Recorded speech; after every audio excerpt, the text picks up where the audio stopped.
Welcome back. It may be tradition to decorate your home during the holidays, but imagine covering your entire house with lights. That's what one family has been doing for 11 years at their Keel and Shepherd home. Reporter Amy Douglas has the story. On a quietly and modestly decorated street, one house stands out amongst them. 165 Benjamin Boak Trail is known throughout the GTA for its annual extravagant Christmas light displays. Homeowner Pat DeSario says it's the charity and being able to give to a cause that helped their own diabetic daughter when she was just 8 that keeps them putting on the show year after year. Go with the charity of Sick Children's Hospital only because it would help the children, and Christmas is all about the kids. In 11 seasons, the DeSarios have collected over $60,000 in donations for Sick Kids Hospital through a drop box outside their house. The DeSarios have in their 11 seasons lost count of numbers. The show, they say, gets bigger every year.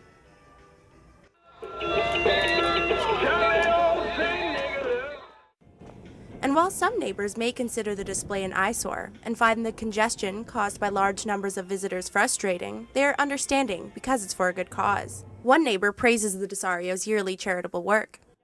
Oh yeah, of course, it goes to a good cause, so you can't really complain about that. So it's good that somebody's actually doing something toward a charity. The display, which began as a hobby, takes about 3 months to put together, and many of the parts are handmade. DeSario is proud of her work, and it's the joy it brings to others that motivates her year after year. I actually love it, and they support us in trying to get us motivated to do the Christmas lights. One family makes the DeSario's light show a part of their annual Christmas tradition. And for us, it's extra special because our son was hospitalized many times, and Sick Kids took very good care of him. So we give back, and he benefits from the lights. So. And as the sun goes down, the lights of the DeSario house go up, shining brightly for a good cause. Amy Douglas, Humber News. From the Vancouver Olympics to Saturday Night Live, 2010 has been a memorable year. Reporter Heather Alford takes a look back at the year's top entertainment highlights.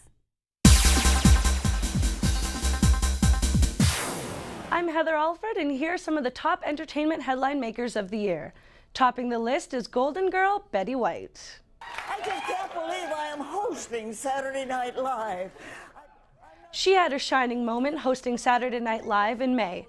It all started on Facebook with almost 500,000 fans petitioning for White to host SNL.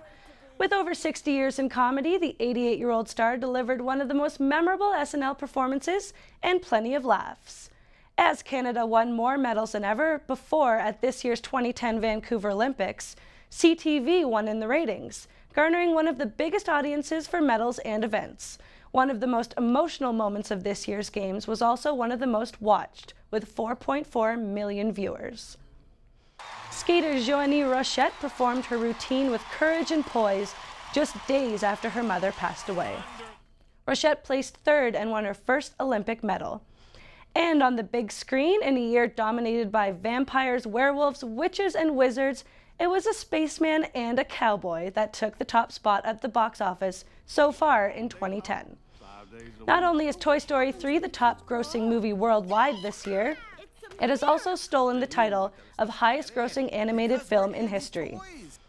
And we can't talk about 2010 without mentioning some of the crazy stunts pulled by celebrities this year.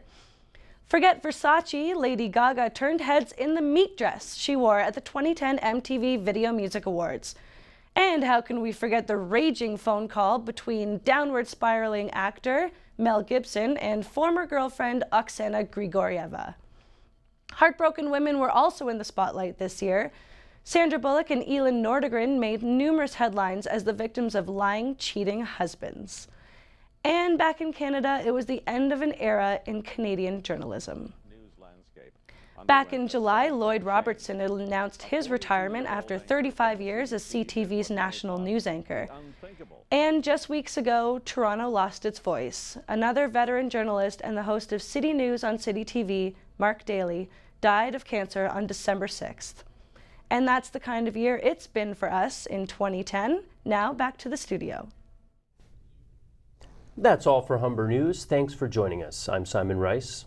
And I'm Pat Ball. Today's show was written, produced, and directed by Humber students at North Campus. You can catch us online at mediaservices.humber.ca and on YouTube. As this concludes our final show, we'd like to thank Joy Crysdale and Judy Boston for all their help and support throughout the semester. Without them, the show wouldn't be possible. Now we leave you with another look at the Desario lights. From all of us here, we wish you a safe and happy holiday.